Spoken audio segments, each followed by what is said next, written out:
Merci, est-ce que vous m'entendez bien?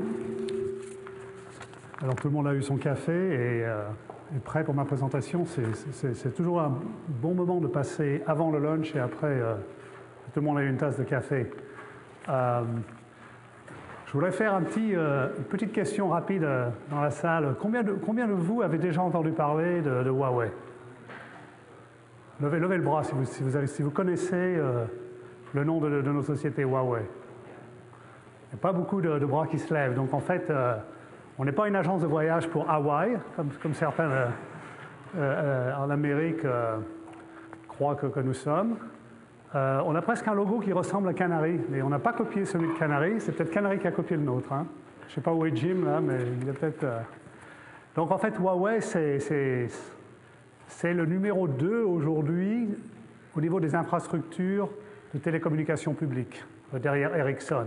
Quand on regarde, je crois qu'Ericsson l'année dernière, c'était un peu plus de 30 milliards de dollars de chiffre d'affaires.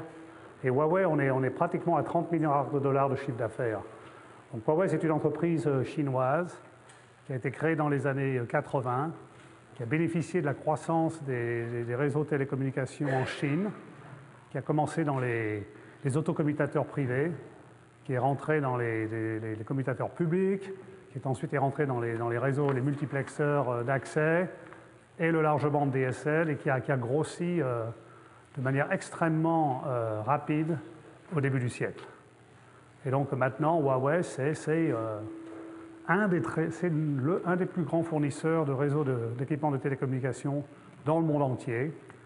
Et Huawei est présent au Canada depuis quelques années, où nous avons réussi à avoir des partenariats avec des opérateurs tels Bell, TELUS, mais aussi au niveau du Québec, Cogeco et Vidéotron. Le chiffre d'affaires au Canada, c'est maintenant quelques centaines de millions de dollars. C'est environ 400 employés aujourd'hui au Canada. Et nous, on embauche. Donc, si vous êtes intéressé, allez voir Pierre, ici, notre General Manager. Donc, on grossit. On est en phase d'expansion en Amérique du Nord et surtout au Canada. On a aussi des partenariats, par exemple, de ce qu'on appelle des Joint Innovation Centers avec Bell et aussi avec TELUS. Et Pierre m'a rappelé ce matin aussi que nous commençons à faire du partenariat avec les universités locales, telles que Carleton, sur le cloud computing, ou l'info-nuage, pardon. Et aussi, on est en train de regarder éventuellement un projet pour la transmission optique 1 terabit. Je n'ai pas dit pardon, pétabit. Je n'ai pas dit terabit, j'ai dit pétabit. Donc, c'est 10 à la puissance 12. Avec éventuellement McGill. Un petit mot d'introduction sur moi-même. J'ai plus de 20 ans dans l'industrie des télécoms, avec des sociétés comme Alcatel, Scientific Atlanta, Nortel, Harris et maintenant Huawei. Et mon rôle, c'est je suis responsable de ce qu'on appelle les solution marketing au niveau de l'infrastructure fixe pour Huawei en Amérique du Nord. Donc le titre de ma présentation aujourd'hui, ça sera un peu de vous parler des grandes tendances au niveau des réseaux de télécommunications. Michel et Jim nous ont parlé un petit peu nous ont donné quelques chiffres au niveau de la tendance des croissances, de bande passante, etc. Donc je parlerai un peu de ça. Et aussi des nouvelles technologies à l'avenir qui vont aider à faire face à ces grandes tendances et ces nouveaux enjeux.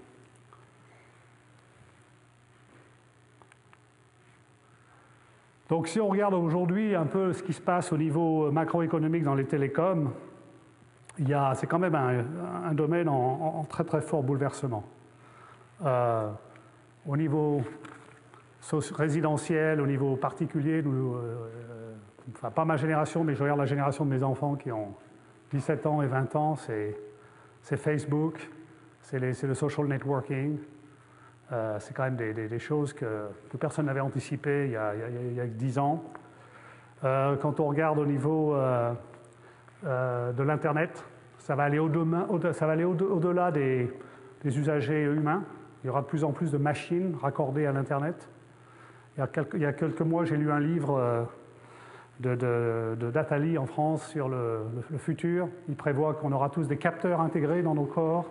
Les sociétés d'assurance pourront nous dire à l'avance, par liaison LTE ou quel que ce soit le protocole, attention, vous avez un problème, il est le temps que vous alliez à l'hôpital. Donc on pense aujourd'hui qu'on a des problèmes de bande passante, mais si vous pensez qu'il va y avoir des millions et des millions et des millions de machines raccordées à Internet, 100 gigabits, ça ne suffira pas. On a parlé de l'info-nuage ou du cloud computing, de plus en plus où tout sera sur le web et de plus en plus d'applications pour les entreprises, pour les particuliers, avec des grands noms comme Google, comme Amazon, qui sont là. Et de plus en plus aussi, c'est pas seulement, s'il faut aller au-delà du tuyau, il faut avoir maintenant ce qu'on appelle le content delivery, le contenu. Par exemple, en Amérique du Nord, nous avons un client qui nous a dit que sur son réseau, maintenant plus de 50% de son trafic, c'est de la vidéo streaming avec Netflix. Donc, ce sont un peu les grandes tendances qu'on voit émerger au niveau de ces réseaux de télécommunications et pour les opérateurs. Alors, la bande passante, c'est toujours la loi de Moore qui domine et il y a de plus en plus de besoins de bande passante aujourd'hui, de plus en plus de gens qui sont raccordés au réseau mobile, de plus en plus de gens qui se raccordent à Internet et le broadband qui pousse de partout dans le monde. Il y a énormément de pays qui ont lancé des plans nationaux de raccordement broadband, tels que l'Australie avec le National Broadband Network, ou Singapour, par exemple, ou la Malaisie, qui ont des programmes très agressifs pour faire des raccordements nouvelle génération en fibre optique pour les réseaux fixes, jusqu'à l'usager, avec toute une plateforme broadband. Au niveau du mobile, de plus en plus de déploiements de générations qui vont au-delà du GSM, du 3G, avec HSPA et maintenant Long Term Evolution.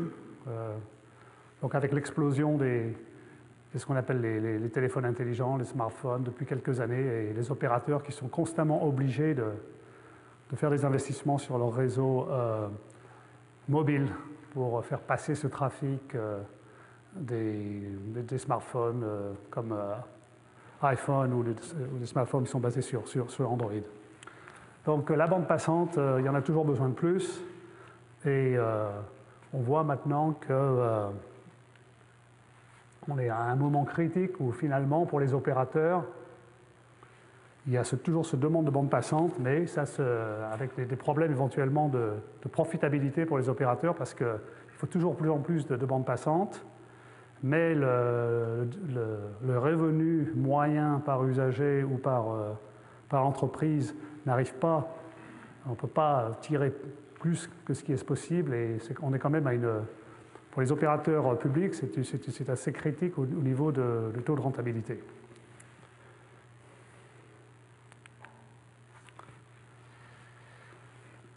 Donc pour continuer sur ce point-là un peu, c'est que aujourd'hui, faire du service IP ou faire du hosting, de l'hébergement, c'est plus ou moins devenu banalisé. Donc les recettes saturent, sont en baisse. Les opérateurs sont à la recherche de nouveaux modèles économiques, tels que éventuellement de la publicité sur la base Internet. Ça doit augmenter, et on s'aperçoit maintenant que le contenu devient de plus en plus important. Et par exemple en Amérique du Nord, des gens comme Google, Comcast sont en train de devenir de plus en plus, notamment des fournisseurs d'accès Internet, mais aussi des fournisseurs de contenu. Quelques graphes qui montrent ici que le revenu moyen, ce qu'on appelle l'ARPU, a baissé pour l'accès Internet, et que par contre, pour les revenus de publicité pour les opérateurs sur Internet, c'est en croissance.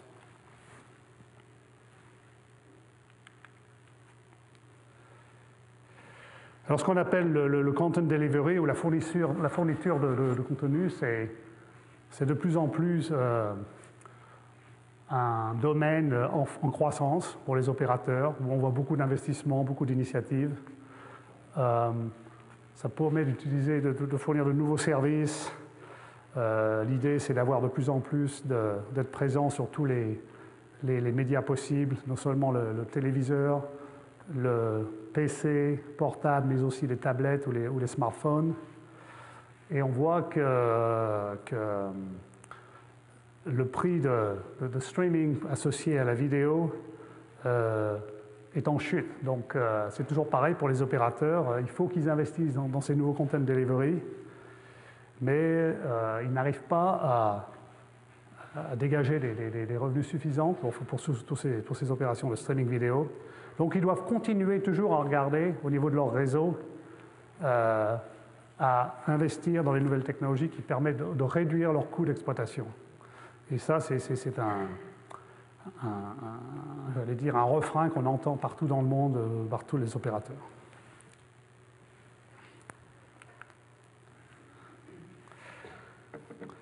Donc le débit, il en faut toujours plus, et encore toujours plus. On voit ici la progression au niveau pour l'accès fixe et pour l'accès mobile. La progression, Jim parlait pour le réseau Canary qu'il fallait que le trafic avait doublé sur 5 ans. Ce matin, Michel nous disait qu'au niveau risque aussi, ils avaient déjà fait de l'investissement pour des liaisons 10 gigabits. Vous voyez que le trafic augmentait. C'est toujours en augmentation constante. Et maintenant, pour l'opérateur, pour l'usager, il faut que le service soit disponible partout, qu'il soit disponible à tout moment, sur n'importe quel dispositif, que ce soit mon téléphone portable, mon iPad, mon PC ou mon téléviseur. Et toujours les gens sont de plus en plus, veulent de plus en plus une qualité d'expérience qui s'améliore.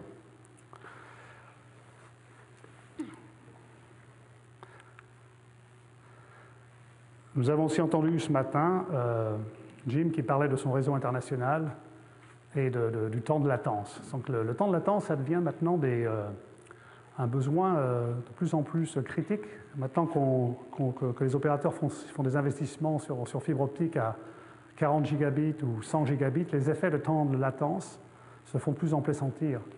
Donc quelques exemples, par exemple, Amazon, il faut attendre 100 millisecondes de plus, par exemple, de ce temps de latence d'attente pour un usager. Ça peut éventuellement coûter 1% des ventes. Alors, les gens sont de plus en plus habitués à avoir des temps de réponse instantanés. Google, pareil, pour un site, c'est pour faire une recherche sur d'un site internet. Si on perd une seconde à une demi-seconde, les gens iront sur un autre site. Et ça peut faire baisser la fréquentation du site de pratiquement 20%. Et on a tous entendu parler de ces transactions financières à très haut rythme qui est fait à Wall Street. Je ne sais pas si vous vous rappelez, il y a environ un an où le Dow Jones avait perdu en un jour 1000 points et puis il est remonté en quelques heures. C'était à cause de ces machines et ce qu'on appelle le high frequency trading. Et là, c'est pareil, les institutions financières qui sont reliées entre elles par ces réseaux internationaux, comme celui de Jim, maintenant sont très très exigeants au niveau du temps de retard, du temps de latence. Et ici, l'exemple, c'est par exemple 5 millisecondes de retard par rapport à un compétiteur. Vous pouvez perdre 1% de son flux de transactions ou pratiquement 4 millions de dollars par milliseconde, d'après certaines sources. Donc on en est maintenant au niveau de ce réseau optique. On dépasse les temps de latence qui sont propres directement au délai de programmation. De plus en plus, le délai de transmission, le temps de propagation sur la fibre et la latence créée par l'infrastructure du réseau télécom au niveau des routeurs, au niveau des équipements optiques devient de plus en plus important.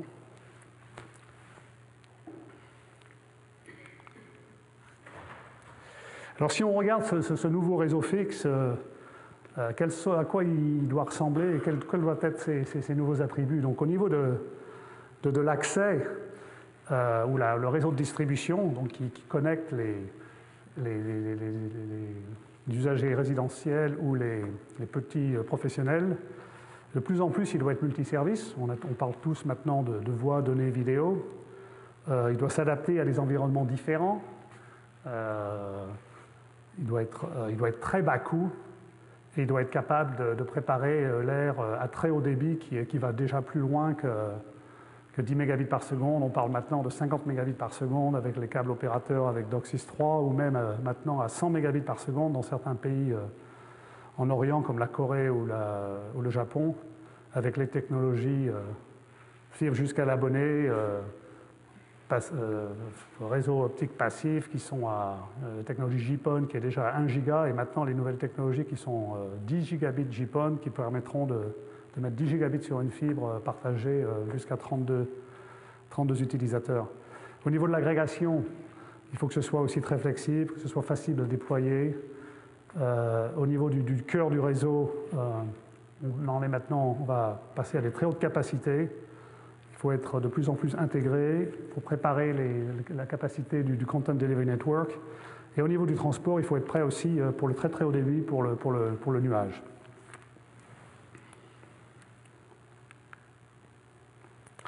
Alors si on regarde un peu l'évolution un peu des critères, où on en était aujourd'hui et par rapport à demain, au niveau du cœur du réseau et du réseau de transport, aujourd'hui on a encore des couches séparées entre l'optique, il y a l'ancienne technologie TDM. D'un côté, il y a aussi les couches maintenant IP et Ethernet. Demain, de plus en plus, le réseau devra être vraiment fonctionner multicouche. Et j'en parlerai un petit peu plus entre les synergies possibles entre les couches de transport optique et les couches IP. Au niveau de la topologie du réseau et de l'architecture, les opérateurs évoluent. Aujourd'hui, quand vous regardez un opérateur, au niveau immobilier, c'est les centraux. Ils ont de plus en plus, leurs immeubles sont les centraux téléphoniques pour y mettre leurs multiplexeurs, leurs commutateurs et leurs routeurs. De plus en plus, demain, ce seront ce qu'on appelle les data centers, les fermes de data centers qui vont être, on en parlait, il y avait une question, je crois, qui a été posée, où on voit de plus en plus d'investissements d'opérateurs qui investissent dans des énormes buildings qui vont servir de data center pour le nuage. Au niveau de l'accès, de la distribution aujourd'hui, c'est le fixe et le mobile. Demain, ça sera les applications qui seront pareilles. Les gens auront le même genre d'application que s'ils soient raccordés sur leur fixe, que s'ils soient raccordés sur leur mobile. Et le content delivery et les applications cloud seront de plus en plus auront un rôle de plus en plus significatif. On a déjà parlé des délais. Donc aujourd'hui, les délais sont proprement dus au traitement de l'information, mais de plus en plus maintenant, c'est le transport, le réseau lui-même, le type de transmission qui est utilisé au niveau de la fibre qui crée de plus en plus de temps de latence. Et il faut avoir des solutions qui minimisent ce temps de latence. C'est de plus en plus important au niveau transmission internationale. Et pour les opérateurs, au niveau de la valeur ajoutée, aujourd'hui, il faut aller au-delà juste de connecter et de la qualité de service. Ce sera de plus en plus maintenant le contenu et la qualité d'expérience dans le futur.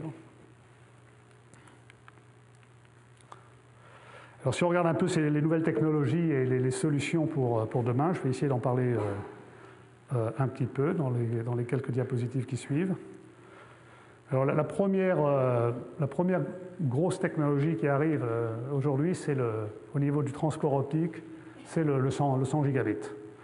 Donc les analystes de notre industrie nous disent que dans les 18 mois, 24 mois à venir, la plupart des opérateurs vont maintenant passer du 40 gigabits optique au 100 gigabits. Et donc on voit ici le tableau qui nous donne un peu le nombre de portes dans le monde qui sont installées pour le 10 gigabits, pour le 1 giga, le 10 gigabits, le 40 gigas, et maintenant on arrive à l'ère du 100 gigas. Donc au niveau du risque, vous êtes à 10 gigas seulement pour connecter, j'allais dire, certaines universités, certaines artères. Donc si vous pensez maintenant au niveau d'un opérateur national, ils sont en train de passer à une phase de 100 gigabits. Et comme on en parlait un peu plus tôt, on propose de travailler avec une université locale pour faire du pétabit par seconde sur une fibre. Donc c'est quand même extraordinaire. Quand j'ai commencé ma carrière, dans la fin des années 80, on en était juste à 565 mégabits.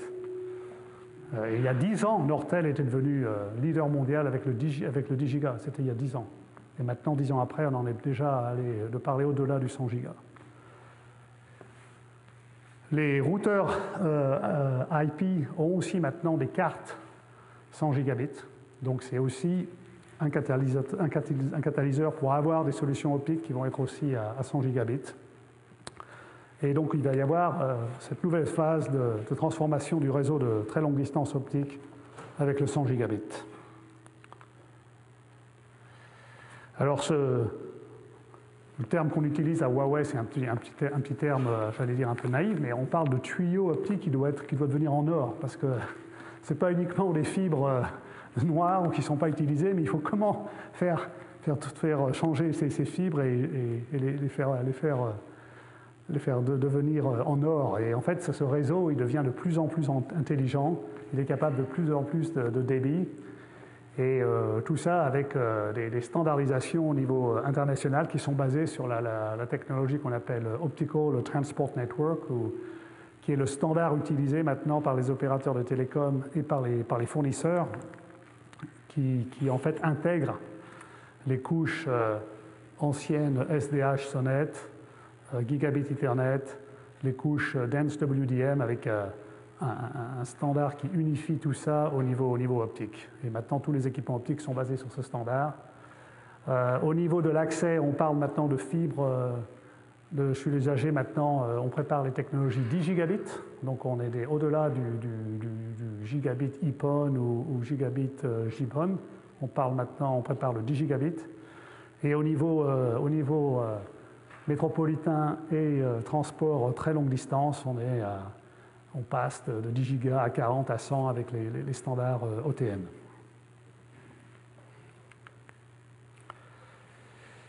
Au niveau des technologies IP, de plus en plus, on est capable d'intégrer au niveau d'un seul routeur les différentes fonctionnalités. Donc, dans le temps, au lieu d'avoir un routeur et un BIRAS séparé, ou des produits qui étaient spécialisés dans des applications firewall ou deep packet inspection pour faire du video caching. De plus en plus, les routeurs sont capables d'intégrer toutes ces fonctionnalités avec différents packages software ou différents types de cartes. Donc, ce qui permet aussi de faire baisser le coût total d'investissement et de ce qu'on appelle le coût de possession totale pour un opérateur. Donc ça, c'est clairement ce qui se passe au niveau des couches IP et des routeurs.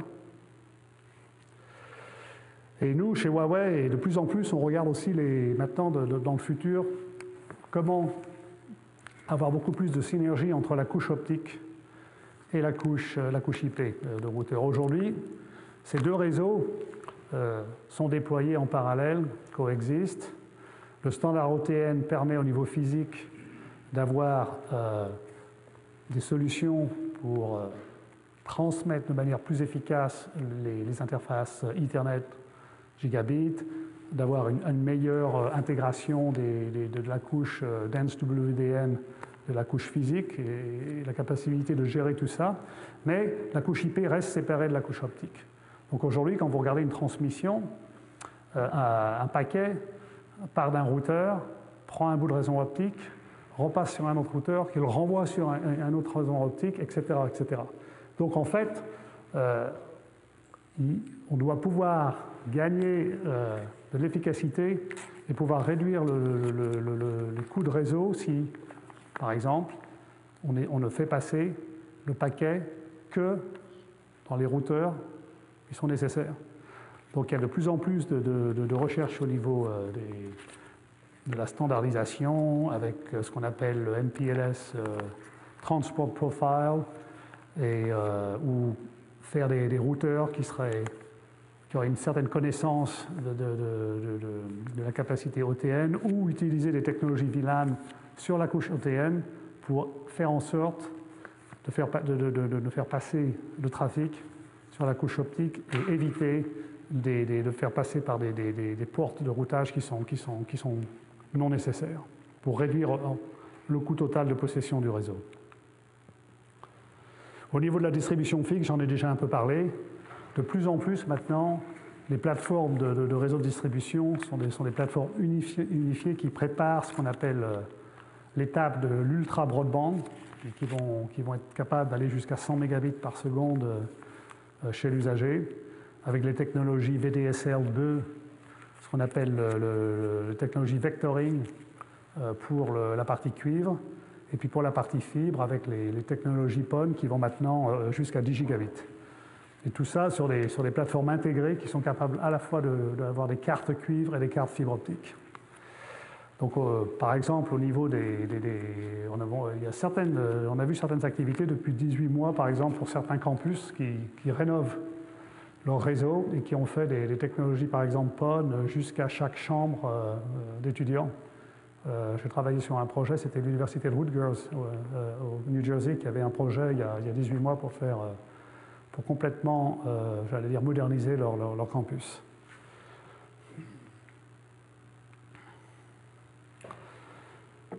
Donc, en conclusion, ce que les messages à retenir, c'est que le réseau de télécommunications est en besoin constant d'évolution, d'adaptation. Et ça, c'est le modèle économique des opérateurs qui veut ça. Les opérateurs ont de plus en plus besoin de technologies qui font baisser leur coût d'exploitation, leur coût de possession de réseau. La capacité de transmission est en pleine évolution. Le contenu de vidéo streaming est de plus en plus important. Un de nos opérateurs nous disait que pour lui, systématiquement 50% du trafic de pointe était Netflix, par exemple, aux États-Unis. Donc, les opérateurs ont besoin d'investir dans des solutions qui sont capables de faire le content delivery pour délivrer le multimédia sur n'importe quel type de connexion, que ce soit à la maison, sur le téléviseur, sur le PC, que ce soit nomadique sur une tablette ou sur un smartphone. Et le délai de transmission va devenir un critère économique de plus en plus important. Et un petit peu de publicité pour Huawei. Donc, nous offrons toutes ces solutions aux opérateurs, notamment le transport 100 gigabits, les routeurs intelligents qui sont optimisés pour les différentes activités. Et nous sommes aussi leader mondial dans les connexions très haut débit VDSL et PON sur fibre optique. Et nous, comme j'en ai parlé, nous travaillons aussi beaucoup sur les synergies entre couches IP, transport optique. Nous sommes très présents dans la standardisation pour améliorer la synergie entre ces deux couches.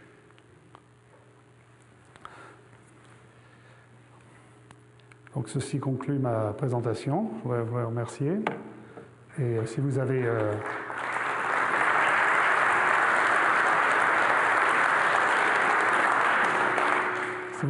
quelques questions, je serais heureux d'essayer d'y répondre.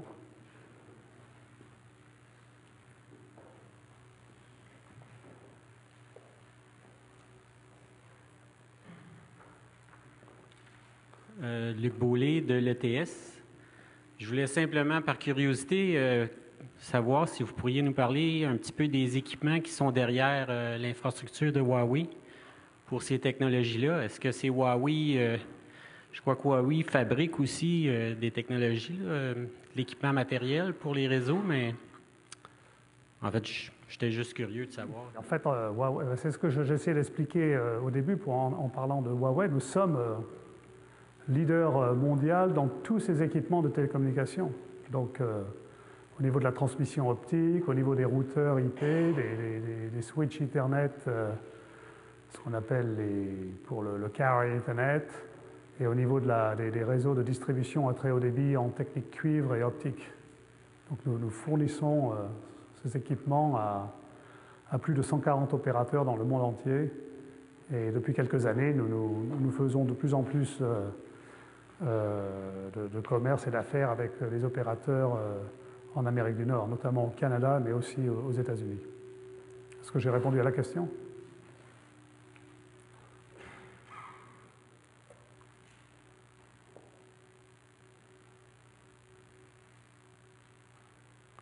OK. Je crois que j'ai repris un petit peu de temps, là, Ginette. Donc, merci beaucoup. Merci beaucoup. Voilà.